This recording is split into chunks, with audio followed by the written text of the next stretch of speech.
Minuutti riitti muuttamaan kuiskaukset myrskyksi. Henkeni ilmalle merkityn vaakunakoristeisen kirjekuoren sisällä oleva prinssi, Philipin vuosikymmeniä sitten sinetöity kirje, avattiin vihdoin Windsorin linnan yksityiskammiossa. Kirjeen sisältö järkytti kruunua. Catherine, ei Carl, ei Edward, eikä edes Anne nimettiin Philipin vaikeasti löydettävän yksityisomaisuuden ainoaksi edunsaajaksi. Mutta miten ja miksi? Ennen kuin perehdymme syvemmälle siihen, mitä tämä todella merkitsee kuninkaalliselle perheelle, muista tilata kanava, jotta et missaa yhtäkään päivitystä. Kaikki alkoi yhdestä arkistonhoitajan virheestä, kun hän restauroi prinssi Philipin yksityiskokoelmaa ja löysi kirjeen, joka oli sidottu prinssi Philipin ritarikunnan väriseen nauhaan. Siinä ei ollut kuninkaallista leimaa, ainoastaan Edinburghin herttuan henkilökohtainen vaakuna ja käsin kirjoitettu lause sieluni ilmaan. Se toimitettiin suoraan kuninkaalliseen neuvoa antavan kamariin ohittaen Carlen kokonaan. Avattaessa sisältö uhmasi kaikkia oletuksia. 5 vuotta ennen hänen Nason kuolemaansa päivätty kirje oli allekirjoitettu ja todistanut todistajia. Se oli tarkoitettu julkaistavaksi tulevan kriisin hetkellä. Lause, jonka Philip jätti tarkoituksella määrittelemättä, sen muodollisessa, tylyssä proosassa, oli repliikki, jota kukaan ei odottanut. Sillä joka kantaa eniten kunnioittamani perinnön Katariina koko kruunun perimyskertomus syöksyi kaaukseen. Walesin prinsessa Katariina ei ollut vain suosikkiminiä, vaan hän oli nyt Philipin salaisen omaisuuden laillinen vastaanottaja. Kirjeessä kerrottiin yksityiskohtaisesti jäljittämättömien offshore-tilien Zürichin kultavarantojen ja hiljaa hoidettujen trustien sijainnista ja rakenteesta, joiden aiemmin ajateltiin sulautuvan laajempaan kuninkaalliseen omaisuuteen. Omaisuus oli henkilökohtainen valtava ja täysin irrallaan kruunun omistuksista, jotka olivat suojassa parlamentin valvonnalta ja palatsin puuttumiselta asiaan. Buckinghamin palatsin avustajat ryntäsivät eteenpäin. Kuninkaan neuvonantajat vaipuivat tyrmistyneeseen hiljaisuuteen. Miten tämä oli pysynyt piilossa? Miten Katariina oli nimetty? Ja miksi kukaan muu ei tiennyt palatsin käytävillä? Vallitsi entistä suurempi paniikki, koska kirjeen puoliväliin oli kirjoitettu yksi rivi Philipin omalla kryptisellä kielellä. Hän kesti kruunukokeen, vaikka kukaan muu ei nähnyt sitä. Kuninkaalliset historioitsijat nostivat välittömästi esiin lauseen kruunukoe, sillä he olivat pitkään kuiskineet salaisesta tarkastusriitistä, joka suoritettiin vain niille, joita pidettiin todella sopivina suojelemaan monarkian sielua siirtymävaiheen hetkinä. Tästä kokeesta ei ole virallista tietoa. Silti tässä se oli avoimesti viitattuna Philipin viimeisessä ohjeessa, ja henkilö, johon hän uskoi sen jälkeenkin, ei ollut kruunun perillinen. Se ei ollut hänen tyttärensä. Se oli Katariina. Huhut levisivät Windsorissa. Oliko kuningatar Elisabeth tiennyt? Oliko Philip varoittanut Carlea? Ilma sakeutui levottomuudesta, ja suljettujen ovien takana liittoumat alkoivat purkautua. Kyse ei ollut vain perinnöstä, vaan perinnöstä. Luottamuksesta, aikakaudelta toiselle siirtyneestä harkintakyvystä. Ja Katariinassa Philip oli nähnyt jotakin, mitä muu kuningasperhe oli kenties kieltäytynyt myöntämästä. Hiljainen voima, ylivertainen hiljaisuus, uskollisuus, jota ei horjuta maine tai skandaalit. Mutta ymmärtääksemme, miten prinssi Philip päätyi tähän hämmästyttävään päätökseen, meidän on palattava piilotettuihin, rituaaleihin äänettömiin uskollisuuksiin ja kuninkaallisen hiljaisuuden kerrosten suojaamaan perintöön. Pitkään huhuttu, mutta ei koskaan vahvistettu Sandringhamin alla oleva maanalainen holvi sisälsi muutakin kuin antiikkikiväärejä ja sinetöityä viiniä. Se sisälsi totuudet, jotka prinssi Philip oli pitänyt piilossa julkisuudesta. Sisällä päiväkirjoja, sijoitusluetteloita ja kassakaapilla varustettu selväkärkinen saippuaholvi. Catherine oli ollut siellä yksin 3 kuukautta ennen miehensä kuolemaa. Mutta mitä hän sai tuossa samettipussissa, holvi oli aina ollut olemassa entisten työntekijöiden kuiskauksissa, josta oli puhuttu puolilauseissa ja keskeneräisissä anekdooteissa. Jotkut uskoivat sen olevan vain vanhentuneiden aseiden tai vuosikymmeniä vanhan kirjeenvaihdon säilytystila. Toiset epäilivät, että siellä säilyivät prinssi Philipin sisäisen maailman viimeiset koskemattomat jäljet. Kukaan ei kuitenkaan osannut kuvitella, että tästä kammiosta tulisi vallanvaihdoksen keskus. Vuosien ajan sisäänpääsyyn vaadittiin avaimen lisäksi biometrinen osuma, joka oli rekisteröity vain Philipille itselleen ja yhdelle muulle henkilölle. Tiedot vahvistavat nyt, että biometrinen rekisteri päivitettiin hiljaisesti vuonna 2019. Uusi osuma Catherine Cambridgen herttuatar. Holvin sisällä asekaappien ja sinetöityjen viinitynnyrien takana oli jotakin paljon voimakkaampaa. 3 nahkakantista päiväkirjaa, jotka oli päivätty vuosilta 1990-2017. Näillä sivuilla prinssi Philip vuodatti turhautumisensa pelkonsa ja kasvavan pettymyksensä miehiin, joiden hän aikoinaan odotti jatkavan kruunun kunniaa. Hän viittasi Charlesin turhamaisuuteen ja Andrewn kirottavaan holtittomuuteen, ja näiden turhautumisten keskellä yksi nimi esiintyi yhä uudelleen aina samalla sävyllä, harkitulla kunnioittavalla ja valppaalla Catherine. Eräässä merkinnässä, joka oli päivätty vain päiviä vuoden 2012 timanttiriemuvuotensa jälkeen, hän kirjoitti: hän ymmärtää hiljaisuuden. Hän ymmärtää uhrautumisen, jota ei voi opettaa. Oli selvää, että Philip oli tunnistanut Katariinassa jotakin, joka muistutti häntä monarkian alkuperäisestä eetoksesta velvollisuus itsensä sijaan, perintö ylellisyyden sijaan. Samettipussi, joka oli huolellisesti valmistettu ja sinetöity herttuan henkilökohtaisessa työhuoneessa, annettiin huomaamattomasti Sophie Wessexin kreivitärlle. Sophie oli ollut vuosien ajan Philipin hiljainen liittolainen, jota kunnioitettiin uskollisuudestaan ja hienotunteisuudestaan. Hänen tehtävänsä oli yksinkertainen, mutta sen seuraukset olivat hämmästyttäviä toimittaa pussi Catherinelle ilman fanfaria, ilman muistiinpanoja viipymättä. Pussin luovutus tapahtui yksityisen perhevierailun aikana Sandringhamissa. Ei valokuvaajia, ei avustajia, ei asialistaa, vain 2 naista olohuoneessa, joista toinen kantoi juuri uudelleen kirjoitettua tulevaisuutta. Pussukassa oli yksi ainoa esine platina-avain, johon oli upotettu Pyhän Yrjön ristin tunnus. Sen selkämykseen oli kaiverrettu sanat Clarion Hair. Termin tunnisti välittömästi jokainen kuninkaalliseen lakiin perehtynyt. Se viittasi hätätilaprotokollaan, jota käytettiin ensimmäisen kerran vuonna 1936 luopumiskriisin aikana. Se myönsi erityisvaltuuksia ja etuoikeuksia perilliselle, jonka sukua tai voimaa tarvittiin kruunun säilyttämiseksi ansioiden ei-veren perusteella. Viimeinen tunnettu arvonimen saaja, kuningatar Elisabeth itse, Edward P:nen luopumista seuranneen kaaoksen aikana. Se, että tämä koodinimi oli noussut uudelleen esiin ja oli nyt sidottu Katariinaan, viittasi siihen, että jotain paljon harkitumpaa oli tekeillä. Pussukan lisäksi Katariina sai yksityiskohtaiset tilikirjat, jotka jäljittivät herttuan yksityissijoituksia Kanadan holveissa säilytettyjä erillisiä kultavarantoja, ulkomailla hallinnoituja, koskemattomia valtion trustirahastoja ja jäljittämättömiä haltio-obligaatioita, jotka olivat sidottuja vuosisatoja vanhoihin kuninkaallisiin tileihin. Philip oli nähnyt hämmästyttävän paljon vaivaa suojellakseen tätä vaurautta poliittiselta vaikuttamiselta. Kyse ei ollut vain rahasta, vaan perinnöstä. Ja hän oli valinnut Katariinan paitsi edunsaajaksi, myös sen suojelijaksi. Yksi viimeiseen päiväkirjaan leikattu yksityinen viesti luki yksinkertaisesti: hän tietää kyllä milloin hetki koittaa, mutta jos prinssi Philip uskoi Katariinaan, niin syvästi herää kysymys, milloin tämä side alkoi. Ja mitä kuningatar Elisabeth tiesi koko ajan? Hän ei koskaan puhunut siitä julkisesti. Mutta kuningatar Elisabetin käsin kirjoitettu koodeksi, joka on vasta äskettäin purettu, sisältää hämmästyttäviä reunatekstejä Katariinan sinnikkyydestä, arvokkuudesta piirityksen aikana ja hiljaisesta sisukkuudesta. Suljettujen ovien takana Elisabeth oli hiljaa tukenut Philipin suunnitelmaa ja jätti jälkeensä merkkejä niille, jotka olivat halukkaita katsomaan. Kuninkaallisissa arkistoissa rajoitetun käytön tilassa pitkään säilytetty koodeksi oli pysynyt koskemattomana kuningattaren kuoleman jälkeen. Vasta äskettäin luotettu arkistonhoitaja, jonka tehtävänä oli luetteloida kuningattaren yksityiskokoelma, mursi sen suojaavan sinetin. Sisältä koodeksi ei muistuttanut tyypillistä päiväkirjaa. Sen sijaan se oli tiheä kokoelma vaikutelmia, päätöksiä ja pohdintoja, usein kirjoitettuna koodilla, joskus latinaksi, aina hänen kiistattoman siistillä käsialallaan. Katariinan nimi esiintyi useammin kuin kenenkään muun kuninkaallisen perheenjäsenen nimi välittömien perillisten lisäksi, ja aina myrskyjen hetkinä. Kirjoituksessa kerrottiin, kuinka Katariina oli kestänyt perheen sisäisen varhaisen vihamielisyyden. Elisabeth pani merkille hiljaiset koettelemukset, joita hän kesti lavastettujen hymyjen edessä. Eräässä toisessa merkinnässä hänet kuvailtiin liikkumattomaksi keinotekoisten myrskyjen keskellä, mikä on selkeä viittaus Sussexin iskujen jälkeiseen palatsin turbulenssiin. Catherine ei ainoastaan selvinnyt hengissä, vaan häntä tarkkailtiin, arvioitiin ja lopulta valmisteltiin.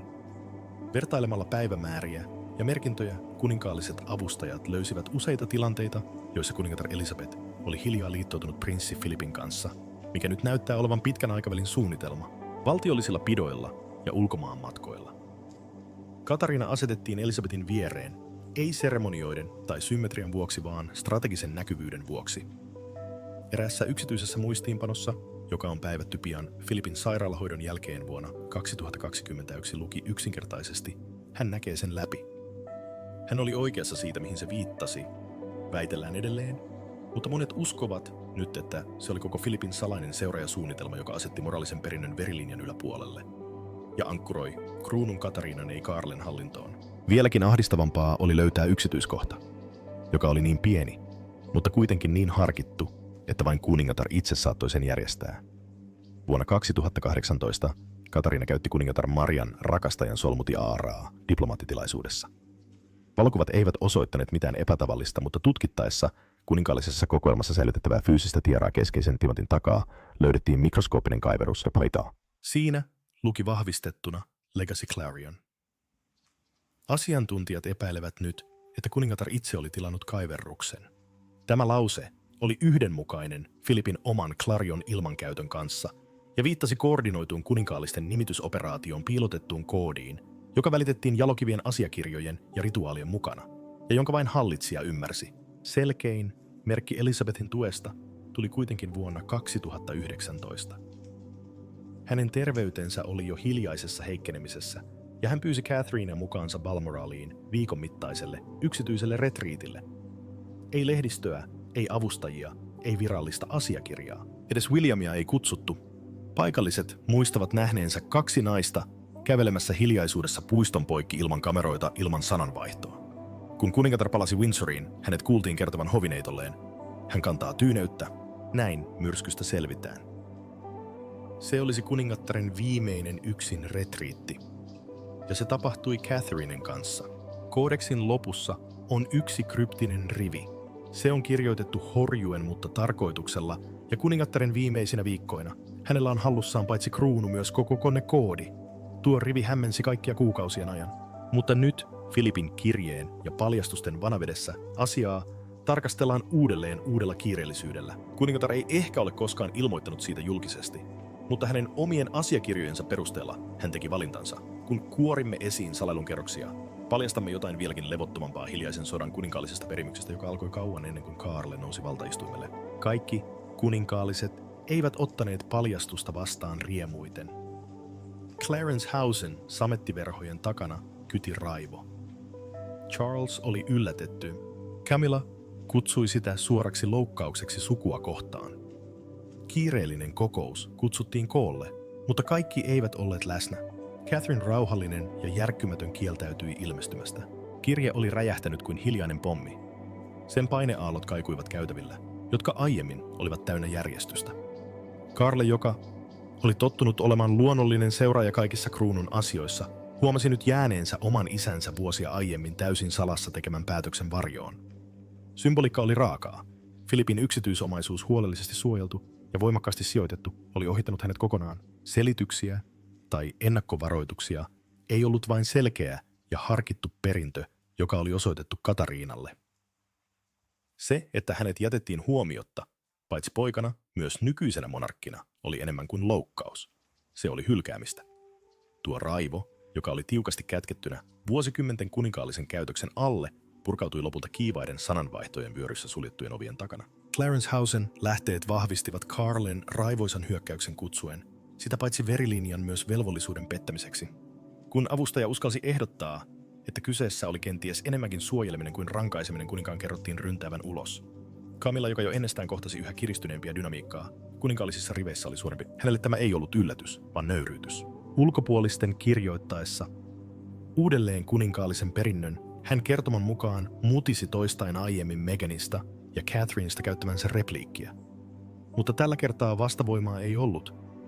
Ei Elisabethia hillitsemässä tulta, ei Philippiä selventämässä aikomuksia. Vain Catherine seisoi hiljaa ja voimakkaana pyörteen keskellä, jota hän ei ollut koskaan pyytänyt, mutta jota hän ei enää vältellytkään. Karle, hänen lailliset neuvonantajansa ja muutamat jäljellä olevat uskotut järjestivät kiireesti yksityisen tapaamisen. Mutta William ja Catherine olivat huomattavan poissa. Heidän poissaolonsa kertoi paljon. William, joka oli aina tunnettu tyyneydestään, säilytti puolueettomuutensa. Julkisesti hän ei sanonut mitään. Yksityisesti sisäpiiriläiset kuitenkin paljastivat, että hän ei ainoastaan tiennyt kirjeestä, vaan jopa tuki sitä. Hän ei pitänyt sitä isänsä loukkauksena, vaan rakenteellisena uudelleenjärjestelynä, jolla Philip halusi varmistaa monarkian sielun säilymisen, vaikka arvonimet ja valtaistuimet vaihtuivat. Wilhelmin tyyneys raivostutti Karlea, Se ei ollut välinpitämättömyyttä, vaan uskollisuutta. Catherinen hiljaisuus, kylmän harkittu ja järkkymätön muuttui omaksi julistuksekseen. Hän ei selittänyt, ei puolustautunut, hän vain käyttäytyi ikään kuin päätös ei tarvitsisi perusteluja, koska todellisuudessa se ei tarvinnutkaan.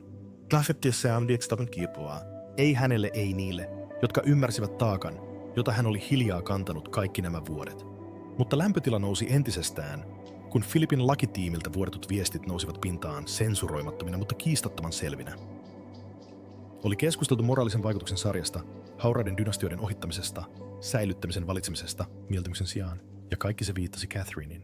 Vaikka Windsorin suvun tunnelmat olivat jännittyneet esiin, nousi erillinen juonittelukerros, johon liittyi kansainvälisiä tarkkailijoita, ja kirjeeseen kätkettiin salainen lauseke. Harva tiesi, että prinssi Philipin kreikkalaiseen sukuun liittyi Byzantin perintöön liittyviä lepotilassa olevia oikeuksia, kuten maata, tiluksia ja korvaamattomia perintökalleuksia. Kirjeessään hän aktivoi lausekkeen, johon vain Katariina saattoi vedota. Syy hänen roolinsa prinsessa Alicen muiston elvyttämisessä oli laukaissut siteen Britannian rajojen ulkopuolelle. Se alkoi vuosikymmeniä aiemmin hautautuneena syvälle hajantuneen dynastian oikeudelliseen arkkitehtuuriin.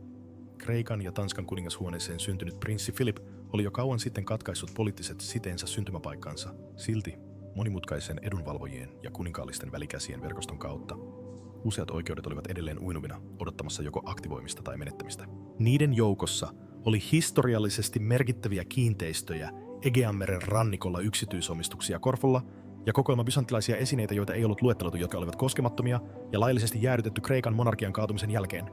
Nämä omaisuudet oli sidottu hämärään lausekkeeseen, joka tunnettiin nimellä Byzantin jatkuvuusmääräys, ja joka luotiin Glücksburgin suvun ja Kreikan väliaikaisen hallituksen välisen sopimuksen myötä 1900-luvun lopulla.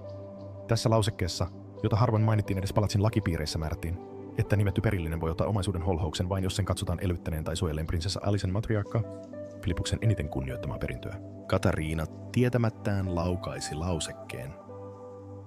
Hänen hiljainen aloitteensa kunnioittaa prinsessa Alicen sotasankaruutta yhteistyö ortodoksisen kirkon kanssa ja ennen kaikkea hänen symbolinen palauttamansa Alicen byzanttilainen tiara Kreikan kuninkaalliselle perheelle yksityisessä seremoniassa vuonna 2022 lähettivät hiljaisia väreitä diplomaattisten ja dynastisten rajojen yli. Se, mikä vaikutti seremonialliselta kunnianosoitukselta, oli todellisuudessa avannut Katariinalle laillisen väylän periä ja hallita unohdettua vaikutusvaltaista ja vaurasta imperiumia. Aikoinaan ajan saatossa kadonnut tiara muuttui avainasemassa olevaksi symboliksi, jota Kreikan kuninkaallisissa piireissä tulkittiin merkiksi oikeutetusta restauraatiosta. Muutaman viikon kuluessa entisen Kreikan kuninkaallisen suvun päämies antoi julkisen lausunnon, jossa hän kutsui Katariinaa muiston ja arvokkuuden oikeutetuksi säilyttäjäksi, tekojen ei syntyvän perijäksi. Filipin kirje oli ennakoinut tämän hetken aavemaisen tarkasti. Hän kirjoitti uskovansa, että perinnön on ylitettävä veren puutteet ja että sen on kannettava se, joka toimii arvokkaasti hiljaisuudessa. Byzantilaisen lausekkeen myötä huomattava osa vuosikymmeniä koskemattomana olleesta ulkomaisesta varallisuudesta ohjattiin Catherinein sijaan Windsorien suvun haltuun. Ulkomailla sijaitsevat omistukset siirrettiin hiljaa hänen nimellään oleville tileille, suodatettiin eurooppalaisten trustien kautta ja suojattiin Filipin kreikkalaisen perinnön kautta myönnettyjen diplomaattisten immuniteettien avulla. Tämän uudelleenohjauksen laajuus järkytti jopa kruunun lähimpiä. Se ei ollut pelkästään symbolista, se oli ällistyttävää. Pian Britannian tiedusteluyhteisö alkoi kiinnittää siihen huomiota. Ulkomaisiin kuninkaallisiin varoihin liittyvän epäsäännöllisen taloudellisen toiminnan hälyttämä MI6 aloitti tutkinnan. Mutta hälytyksen sijaan he julkaisivat salaisen raportin, jossa tunnustettiin siirtojen laillisuus. Heidän johtopäätöksensä byzantilaisen lausekkeen aktivoituminen oli laillinen, kiistaton ja peruuttamaton. Katariinasta oli tullut ainoa aktiivinen perillinen unohdetulle oksalle kuninkaallisessa puussa, jota oli pitkään pidetty haudattuna. Mutta Britanniassa paljon vaarallisempi aaltoilu oli kehittymässä Filipin omien lasten ja lastenlasten keskuudessa, jotka pitivät Katariinaa nyt uhkana perinnölleen. Jännitteet kiristyivät. Prinsessa Annen kerrottiin kävelleen ulos perhekokouksesta Edwardin kieltäytyessä kommentoimasta asiaa. Harry, joka seurasi tilannetta Montecitosta, antoi arvoituksellisen lausunnon testamenteista, sodista ja leskistä. Se, mikä oli aikoinaan vakaa kuninkaallinen yksikkö, oli nyt murtumassa, ja kaiken keskipisteenä oli Catherine hiljainen, mutta taipumaton. Windsorin suvun aikoinaan vakaa selkäranka oli alkanut murentua. Se, mikä alkoi hiljaisena levottomuudena palatsin muurien takana, oli nyt muuttunut salamaksi murtumaksi. Prinsessa Anne, jota kunnioitettiin uskollisuudestaan ja horjumattomasta tyyneydestään, nähtiin ryntävän ulos yksityistilaisuudesta St. Jamesin palatsissa. Kokouksen lähipiiri väitti, että hän otti yhteyttä Charlesiin suoraan kyseenalaisti tämän yritykset heikentää Catherinen asemaa ja vaati ymmärsikö tämä todella, mitä heidän isänsä oli tarkoittanut. Sinä et koskaan ollut se, johon Charles luotti myrskyn kanssa, naisen kerrotaan sanoneen, ennen kuin paiskasi oven kiinni perässään. Ilmaan jäänyt lausunto kaikui kauas kokoushuoneen ulkopuolelle. Se oli syytös ja varoitus. Samaan aikaan Edward, aina varautunut, nuorin sisarus valitsi hiljaisuuden, mutta ei passiivisuutta. Hänen lainopilliset neuvonantajansa alkoivat käydä läpi kuolinpesän asiakirjoja, tarkastellen jokaista Philipin testamentin kohtaa ja vertaillen ulkomaisia omistuksia, jotka olivat odottamatta kadonneet hänen odotetusta osuudestaan. Mayfairissa pidettiin hiljaisia asianajajien ja Edinburghissa kuninkaallisten edunvalvojien välisiä kokouksia. Aikoinaan sinetöidyt asiakirjat otettiin nyt tarkastelun kohteeksi, ja suljettujen ovien takana Edwardin tyytymättömyys kasvoi. Atlantin toisella puolella Harry, joka oli jo fyysisesti ja henkisesti etääntynyt laitoksesta, vastasi omalla kryptisellä tavallaan. Jäätävän ajoituksella esitetyssä haastattelussa hän totesi, että perintöön on haudattu enemmän kuin luita, ja että joitakin totuuksia ei ole tarkoitettu vaiennettavaksi ikuisesti. Ilmaus oli epämääräinen, mutta tarkoituksellinen. Se viittasi paitsi taloudelliseen syrjäytymiseen, myös syvempiin petoksiin, jotka olivat pitkään tukahdutettuja, ja nyt nousivat uudelleen pintaan Catherinen nousun varjossa. Hänen vieressään istuva Meghan pysyi hiljaa, mutta hänen katseensa jännitys kertoi enemmän kuin mikään lainaus. Tässä leviävässä jännityksen verkossa Beatrice ja Eugenie huomasivat olevansa liittoutumien välillä.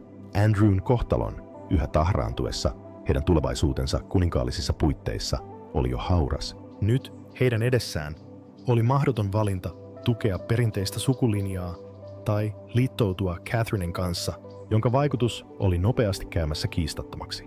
Heidän julkiset esiintymisensä olivat harvinaisia, ja heidän yksityiset myötätuntonsa olivat mahdottomia tulkita. Sisäpiiriläiset kuitenkin panivat merkille heidän poissaolonsa kuninkaan äskettäiseltä vastaanotolta ja heidän hiljaisen osallistumisensa prinsessa Annen isännöimään pieneen kokoontumiseen. Andrew sitä vastoin ei yrittänyt peitellä raivoaan. Häneltä evättiin kaikki merkittävät järjestelyt, ja hän vaati Philipin ulkomailla hallinnoimien trustien virallista tarkastelua. Minne kaikki on kadonnut? Hänen kuultiin huutavan kuninkaalliselle avustajalle, kun puhelut lakimiehille Geneviin ja Luxemburgiin tulvivat. Hän oli kaatumisestaan huolimatta olettanut, että sukulinjaan kuului edelleen oikeuksia. Hän oli väärässä, ja koko ajan Catherine pysyi hiljaa. Hän ei palannut Windsoriin, hän ei antanut lausuntoja, ei ottanut valokuvia, palatsista ei lavastettuja eleitä. Hänen harkittu poissaolonsa puhui kovempaa kuin mikään yhteenotto. Hänen ei tarvinnut olla läsnä, koska hänen vaikutuksensa oli jo. Linnoitus, jonka hän oli rakentanut tiili tiileltä hiljaa, seisoi nyt läpäisemättömänä kaaoksen keskellä, ja silti tämän myrskyn keskellä Catherine teki yhden teon, joka vaiensi kriitikot ja paljasti hänen todelliset aikomuksensa. Otsikoista huolimatta Catherine ei antanut julkista lausuntoa, mutta kuninkaallisten tarkkailijoiden paljastamissa oikeudellisissa asiakirjoissa ilmoitettiin yksityisestä hyväntekeväisyysrahastosta nimeltä Orchid Account, johon oli varattu 148 miljoonaa puntaa.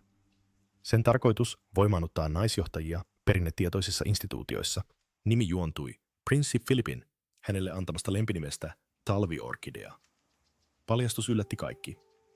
Kuninkaallisen perheen yhä selvittäessä Philipin kirjeen ja ulkomaisen perinnön seurauksia, Catherine oli jo ottanut useita askeleita eteenpäin. Edinburghissa korkean turvallisuuden Trust Line nojalla rekisteröity Orchid Account jäljitettiin holding-yhtiöön, jonka Philip perusti hiljaa 2 vuotta ennen kuolemaansa. Nyt kävi ilmi, ettei hänen tarkoituksenaan ollut koskaan ollut antaa Catherinelle omaisuutta vallan vuoksi, vaan antaa hänelle työkalu. Ase naamioituna armollisuudeksi. Laitos, jota ei perustettu säilyttämään perinteitä, vaan uudistamaan niitä sisältäpäin. Asiakirjoja tarkastelleet lakiasiantuntijat vahvistivat, että säätiön lahjoitusrahasto oli ollut toiminnassa kuukausia ennen Philipin kuolemaa, ja sen ainoana testamentin toimeenpanijana toimi Catherine. Sen aktivointilauseke hänen moraalisen perintönsä virallisen julkistamisen jälkeen. Säätiön peruskirjasta erottui yksi ainoa lause, jonka kerrottiin olevan Philipin omakätisesti kirjoittama: annetaan perinnön voimaannuttaa, äläkä vangitse. Tästä lauseesta tulisi Orchid Accountin koko tarkoituksen määrittävä lause, ja niille, jotka olivat aiemmin pitäneet Catherinea passiivisena keulakuvana, tämä oli herätys. Hän ei ainoastaan perinnyt vaurautta, vaan hän myös muutti sen tarkoitusta. Ensimmäinen lahjoitus säätiöltä oli huomaamaton, mutta symbolisesti tuhoisa. Avustus myönnettiin vaikeuksissa olevalle skotlantilaiselle tyttökoululle, jossa sekä kuningatar Elizabeth että prinsessa Alice vierailivat vuosikymmeniä sitten. Rahoitus varmisti koulun selviytymisen, mutta ennen kaikkea se viestitti jostain paljon syvemmästä. Catherine ei katsonut vain taaksepäin. Hän asetti itsensä linkiksi menneisyyden perinnön ja tulevan johtajuuden välillä. Todella levottomia kriitikoita olivat kuitenkin Philipin arkistoitujen muistiinpanojen joukosta löytyneet yksityiskirjeet. Niissä hän kuvaili Catherinea harvinaisimmaksi, vahvaksi, hiljaiseksi, horjumattomaksi ja kestäväksi. Hän viittasi hänen kuninkaallisen elämänsä alkuvuosiin, jolloin palatsissa levisivät kuiskaukset hylkäämisestä ja syrjimisestä. Hän pani merkille hänen pidättyväisyytensä silloin, kun muut olisivat kostaneet hänen arvokkuutensa otsikoiden edessä. Hän taipuu, mutta ei murru, hän kirjoitti. Se on Orkidean opetus. Nämä kuninkaallisen arkistonhoitajan nyt aidoksi vahvistamat kirjeet vahvistivat, että rahaston perustaminen ei ollut koskaan myöhäinen päätös. Se oli ollut pitkäaikainen vakaumus, uskon perintö. Myös kuningatar Elisabetin kerrotaan olleen tietoinen suunnitelmasta.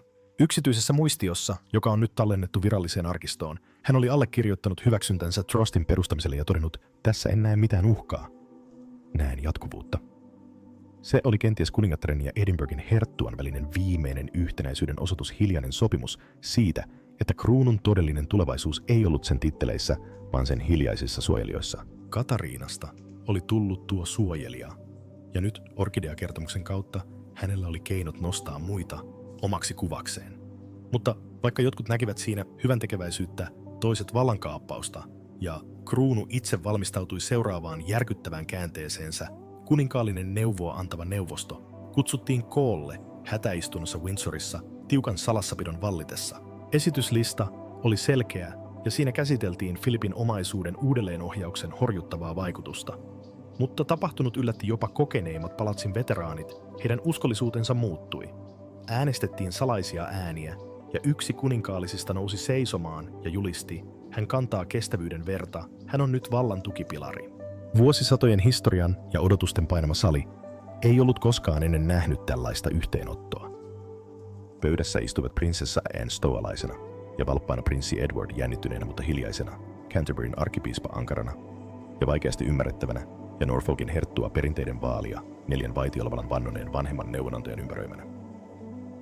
Heille oli kerrottu, että tarkoituksena oli menettelytapaan liittyvä sen määrittäminen, voidaanko prinssi Philipin yksityinen omaisuus laillisesti kiistää, jakaa uudelleen tai kumota. Mutta ensimmäisestä lausutusta lauseesta lähtien kävi selväksi, ettei kyse ollut rahasta. Kyse oli vallasta, symboliikasta ja monarkian sielusta. Istunto alkoi Carlen lakimiestiimin esityksellä, jossa kyseenalaistettiin Katariinan perinnön laillisuus. Mutta ennen kuin asianajajat ehtivät lopettaa prinsessa Alexandra, joka oli pitkään ollut hiljaa perimysasioissa, keskeytti puheen omalla asiakirjallaan. Siinä oli käsinkirjoitettu viesti, jonka Philip oli antanut hänelle vuonna 2020, ja jossa hän uskoi hänelle sinetöidyn kirjeen tulevan monarkkisen sekaannuksen varalta. Kuiskutuksen levitessä salin Kentin herttua nousi lukemaan kirjeen ääneen. Sen sisältö särki huoneen. Siinä Philip vahvisti Catherinen perintönsä moraaliseksi seuraajaksi, mainiten tämän kestävyyden, rehellisyyden ja kyvyn johtaa ilman valtaistuinta. Hän kirjoitti, että Catherine on läpäissyt näkymättömän kokeen. Hänelle myönnetään suojelun, ei perinnön arvonimi perillissuojelija. Huoneeseen vaipui tyrmistynyt hiljaisuus. Ilmausta perillissuojelija ei ollut käytetty lähes vuosisataan. Viimeksi 1930-luvulla käytetty seremoniallinen asema oli varattu vain hetkille, jolloin monarkia itse kohtasi eksistentiaalista epävarmuutta. Se ei antanut valtaa, mutta se tunnusti jatkuvuutensa vartijan. Se ei ollut perinnöllinen, se ansaittiin. Hiljainen, mutta voimakas jännite pyyhkäisi läpi neuvoston. Jos esitys hyväksyttäisiin, se tunnustaisi Katariinan virallisesti, paitsi puolisoksi myös kuninkaalliseksi ankkuriksi, vakauttavaksi hahmoksi, joka olisi osa monarkian perustaa. Järjestettiin salainen äänestys. Yksi kerrallaan neuvoston jäsenet asettivat valintansa seremonia-areenaan. Kun Norfolkin herttua luki tuloksen, se oli tiukempi kuin kukaan odotti. Se meni läpi yhden äänen enemmistöllä. Camilla, joka oli istunut koko ajan jännittyneenä ja lukukelvottomana, nousi äkisti ylös ja poistui salista sanomatta sanaakaan. Esitys hyväksyttiin. Katariinan rooli ei ollut enää spekulaation aihe. Se oli kirjattu, vahvistettu ja tallennettu yksityisarkistoon. Päätös sai instituution kylmyyteen. Monarkian ydin oli muuttunut ei nimellisesti, vaan vallassa. Valtaistuimella ei ollut enää painoarvoa, vaan siihen kohdistuneella luottamuksella. Ja Catherine kantoi nyt tuota taakkaa. Ei symbolina, vaan kilpenä. Ja juuri kun myrsky näytti laantuneen, yksi viimeinen paljastus ravisuttaisi monarkiaa perustuksiaan myöten. Prinssi Philipin kirjeen alareunassa oli käsin kirjoitettu jälkikirjoitus, joka oli jäänyt alkuperäisissä arvioinneissa huomiotta. 4 kylmäävää sanaa, joiden salakirjoituksen hän osaa, ja niiden vieressä koordinaatit. Kun Catherine palasi Balmoraliin, hän astui yksin kuningattaren yksityiskappeliin. Se, mitä hän löysi, on edelleen tuntematonta. Mutta sisäpiiriläiset kuiskaavat nyt, että sisältö muuttuu enemmän kuin perintö, vaan se määrittelee uudelleen suvun jatkamisen. Koordinaatit jäljitettiin syrjäiseen kammioon, kappelin lattian alla, jonne pääsee vain kuningattaren yksityisen rukousalkovin piilotetun käytävän kautta, joka oli pitkään suljettu yleisöltä. Paikkaan oli historiallisesti viitattu Philipin laivastolokeissa ja Elisabetin varhaisimmissa päiväkirjoissa, mutta mikään virallinen dokumentti ei tunnustanut sitä. Kruunun salassapitolain nojalla vannottujen luotettujen henkilöiden mukaan vain 2 elossa olevalla henkilöllä, Elisabetilla ja Catherinella, oli pääsy paikan päälle. Hänen avustajillaan ei ollut mukanaan sinä päivänä. Mikään turvahenkilökunta ei seurannut häntä sisään. Kappeli oli suljettu huoltotöiden vuoksi, ja vierailu kirjattiin vain Balmoralin sisäiseen rekisteriin. Noiden 47 minuutin aikana tapahtunutta ei ole koskaan vahvistettu, mutta se, mitä seuraavien tuntien aikana paljastui, muutti jokaisen palatsissa käydyn keskustelun sävyn.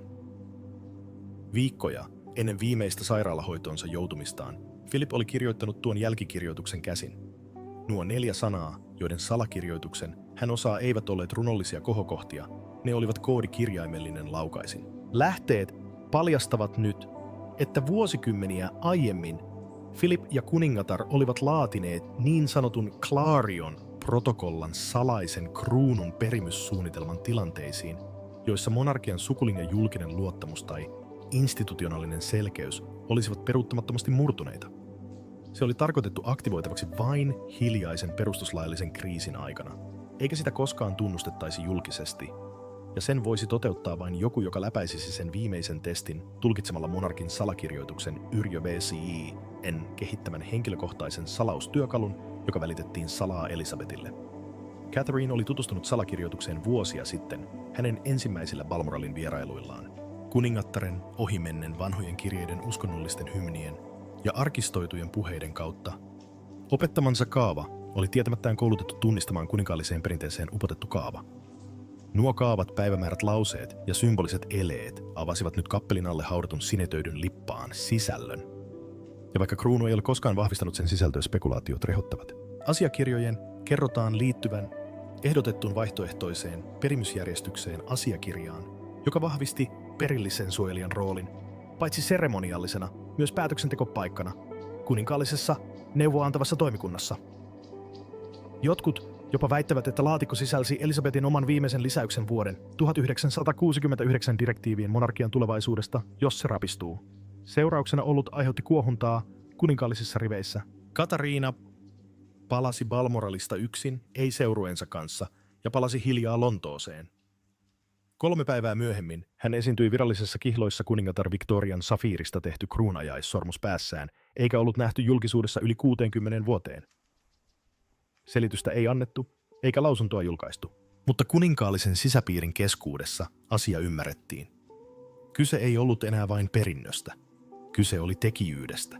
Kuvaa Katariinasta sormuksessaan joka yhdistettiin imperiumin uudelleen määritellyyn monarkkiin, lähetti viestin, joka oli voimakkaampi kuin mikään lehdistötiedote. Hän ei astunut menneisyyteen, vaan hän käsikirjoitti tulevaa. Ja niin se, mikä alkoi yhtenä kirjekuorena, on muuttunut kuninkaalliseksi tilinteoksi. Palatsin muureja. Vaivaa nyt kysymys, onko Katariina vain perijätär, vai uuden kuninkaallisen järjestyksen hiljainen arkkitehti? Kiitos katsomisesta. Muista tykätä ja tilata kanava, niin nähdään seuraavassa videossa.